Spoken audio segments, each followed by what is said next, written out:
Well, I'm going to tell you something today that I think you all agree with.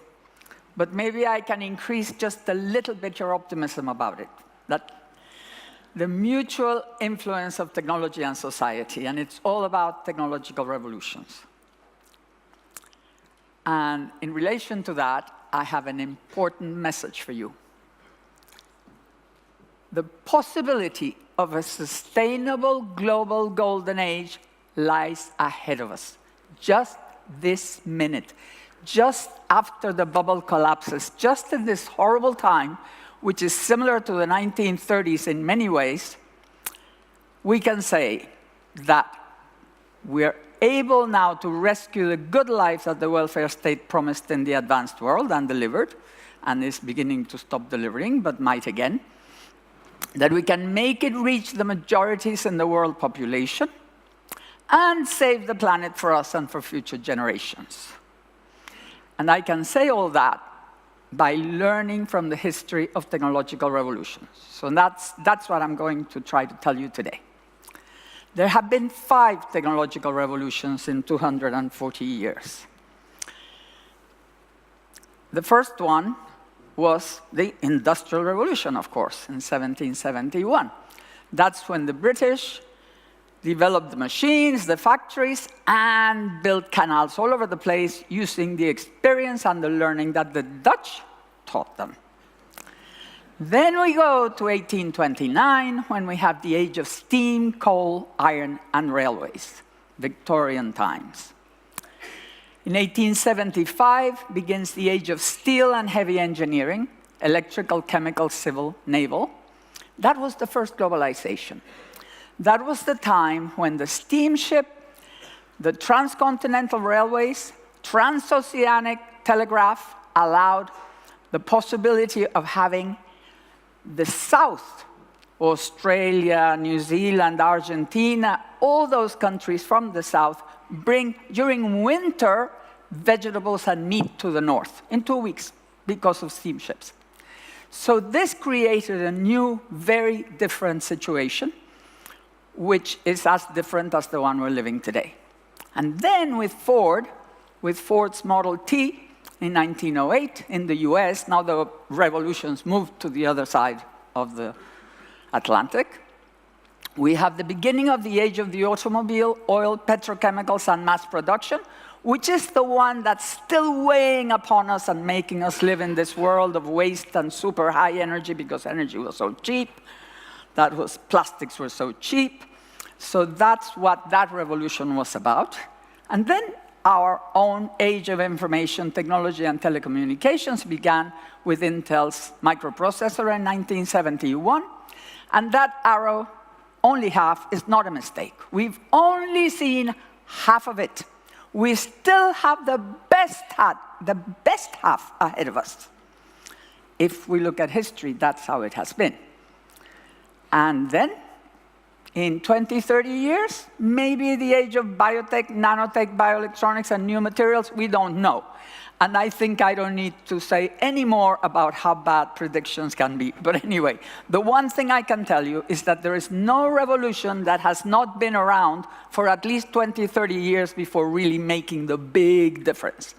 There were lots of electronic things before the microprocessor, but of course you get a cheap computer for, with the whole thing to be able to do the whole thing, and that's when you have the change. Then what happens? Each one of these leads to a techno-economic paradigm shift. That means that we change our thinking.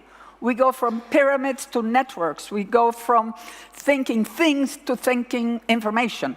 And the whole change drives a change of direction in innovation, in the economy and society.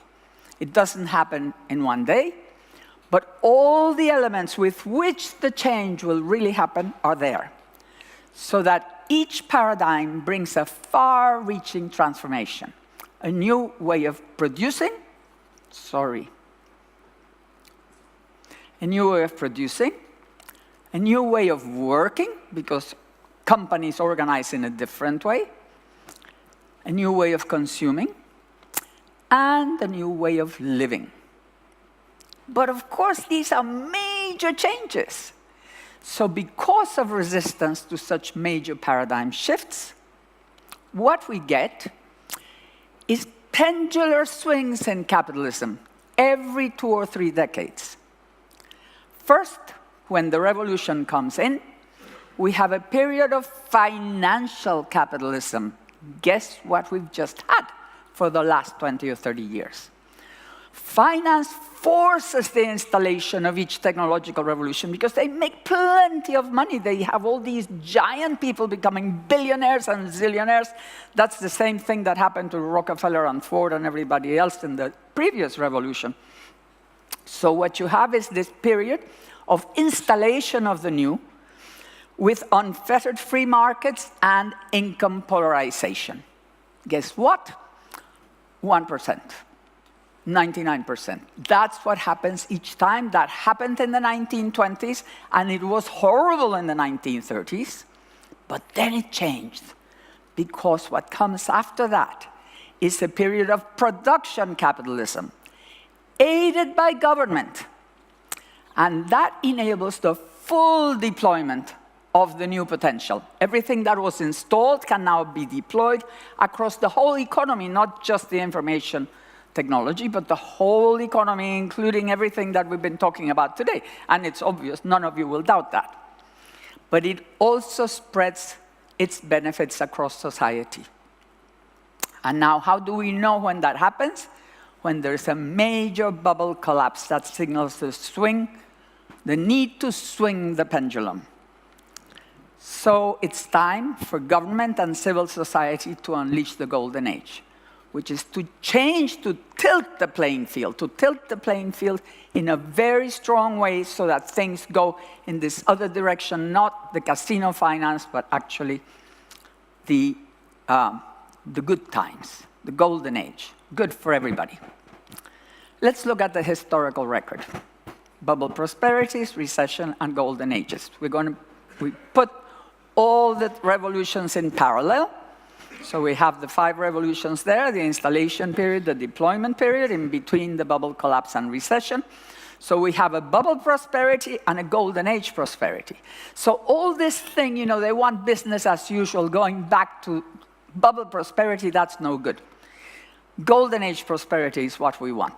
So there is a turning point from finance to production. If civil society and government does it, we will see.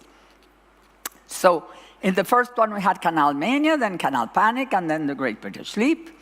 The second one, we had railway mania, railway panic, and after that, the Victorian boom. In the third, we had all the big booms in the south, in the southern hemisphere. And then after that, we had the Belle Epoque in Europe and the Progressive Era in USA.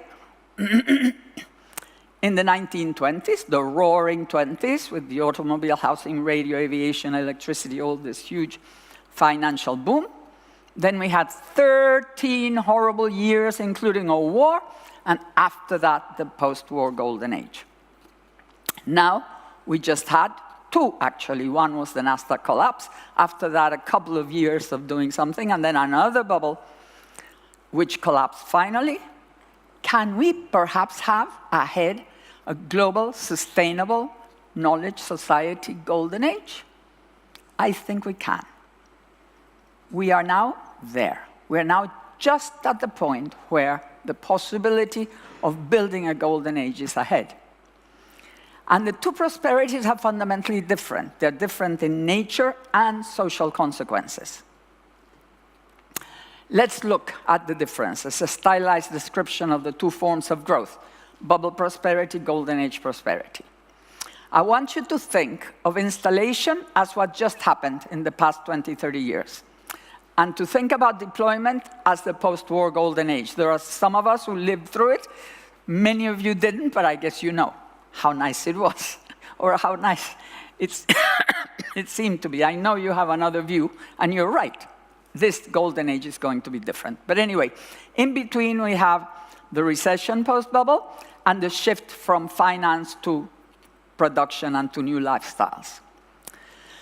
Production structure is creative destruction, as Schumpeter called it. All the new destroying the old, so it's turbulent decline of some and rise of others. Deployment, creative construction, where we have new industries, new activities, all coming together and creating synergies for each other. So life becomes normally a combination of all those new things. We all feel everything that has been presented today makes sense together. It's not isolated things. They all go in the same direction. Investment in installation, concentrated in new technologies and finance.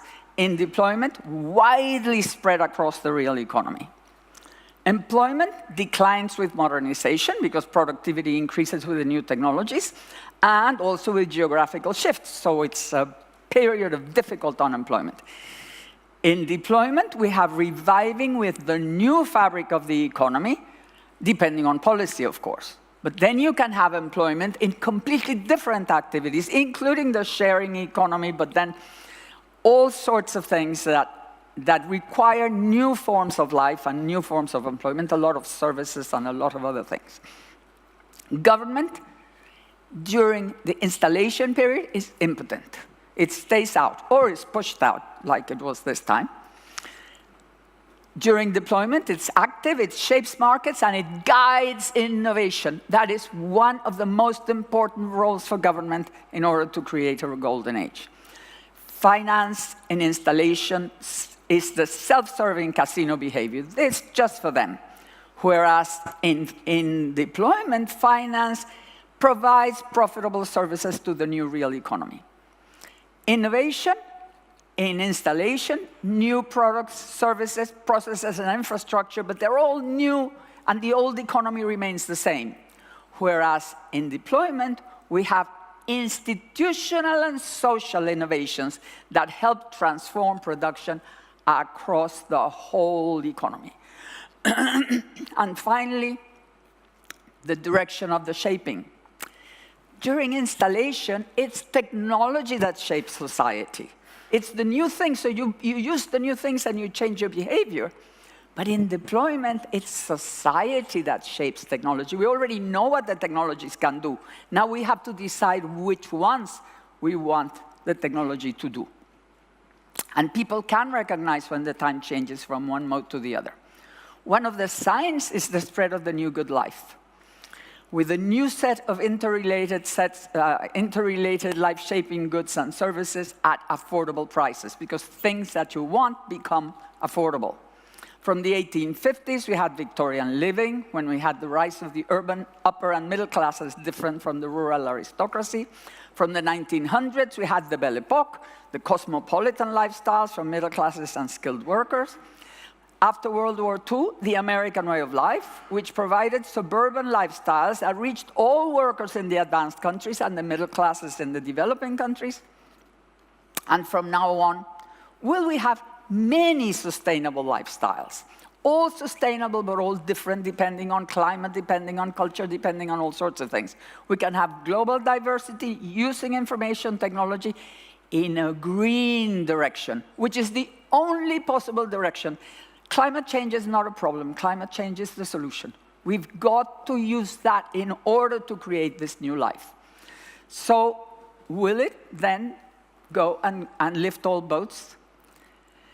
Each style propagates through changes in values and aspirations, so we need to change values and aspirations, and we are changing them already. And they shape the consumption desires of the majority, guiding innovation trajectories and favoring a new pattern of growth. So actually, business starts finding that what you want is what they have to do in a green direction. And if government creates the conditions, well, all the more, because this doesn't happen automatically. It will confront strong resistance from the old lifestyle. It must respond to social movements and aspirations. It needs to be synergistic, providing increasing new opportunities and advantages, and it has to be recognized as a positive-sum game, both socially desirable and economically profitable. If we can't achieve that, we cannot succeed. It will require bold and massive institutional and social innovation. That is what makes the difference. How was the post-war Golden Age unleashed? Well, first of all, we have the innovation enablers. Cheap oil, which made for the automobile, and materials, all the plastics, universal electricity for all the appliances, road and airway networks. Government had a big role in creating all that infrastructure. Then we have the demand volume. What created the demand volume? Well, the welfare state, which guaranteed that people had the money to buy the things, the labor unions who fought to increase salaries with productivity, public procurement, everything that government bought, and the credit system for people, because people were buying big items, houses, cars, and electrical appliances, and if they lost their job, they had to get, they had credit, and they had the welfare state to guarantee that they continued. So this is what made for the demand volume. Now, what's the direction for innovation? Well, suburbanization, so people would have houses, cars, electrical appliances, so you can innovate as much as you want. Then you had the post-war reconstruction in Europe and the Cold War, unfortunately, but that's one of the big innovation areas too. So we had all these things together. It required massive institutional innovation, the whole Keynesian way of the state intervening. And the same basic framework with a wide range of variation between countries was applied practically in all the advanced countries, plus the new Bretton Woods institutions at the international level. Well, with all that, it was a positive sum game between business and society that produced the greatest boom in history. Can the ICT paradigm do for the global population what the mass production paradigm did for the great majorities of the first world? Well, there is an opportunity space now for a global positive sum game. How many minutes? 5?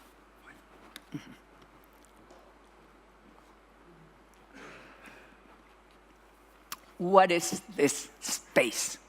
It's a combination of cheap universal internet and information technology in general, full global development, and green growth. Green growth. Revamping transport, energy, products and production systems to make them sustainable is equivalent to post-war reconstruction and suburbanization. That means a complete different way of life, which is about health, which is based on services and not possession of goods, maybe just access to them. Full global development, incorporating, if we incorporate successive new millions into sustainable consumption patterns with environmentally friendly infrastructures, that would be equivalent to the welfare state and government procurement in terms of demand creation. I'm sorry, I didn't have an ounce of voice 2 days ago. I thought today I was okay, but I hope I'll get to the end. So we need full global development, but it cannot be the American way of life. If we think that all the Chinese can have the American way of life, we're crazy. We only have one planet. And if we count the Chinese, the Africans, the Indians, the Latin Americans, it's impossible. So we've got to have green. But we need the whole world to develop with sustainable things so that we can have enough markets. Markets for services, markets for things that are not energy intensive, markets for alternative energies, the whole thing. For everybody, because we cannot think that the developed world is going to sacrifice whatever and the others are not going to have a chance.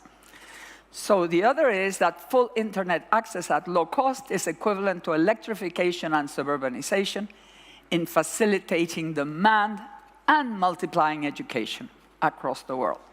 So we have a picture of what we could do, but it requires a lot. But of course, the new technologies and their paradigm only define the space of the possible. A golden age is one viable option for deployment, with green growth bringing worldwide social and environmental sustainability.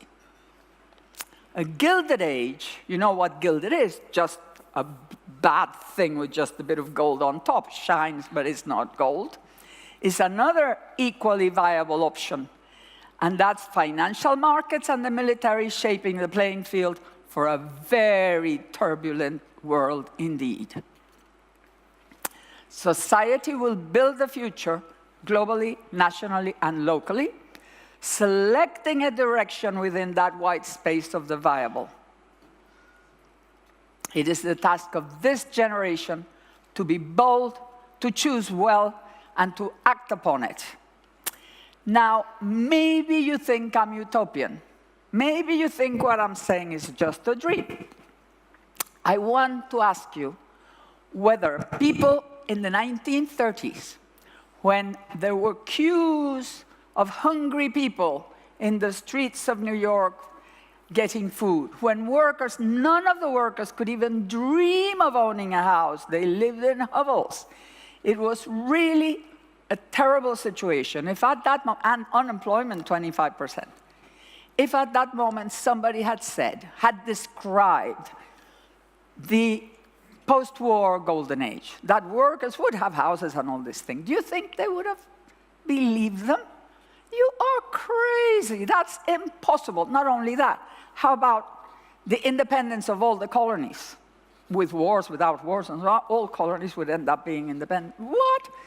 Look, Hitler was trying to get colonies. That's why he did the whole thing. Everybody had colonies. Who didn't have colonies? You wanted to have colonies. Well, they are all gone practically. So at these times, precisely at these times, like in the 1930s and now, when we're at the turning point, when a technological revolution is there for us to transform the world, it is at these times when we have to be bold, because it's much safer to be bold than timid. Thank you.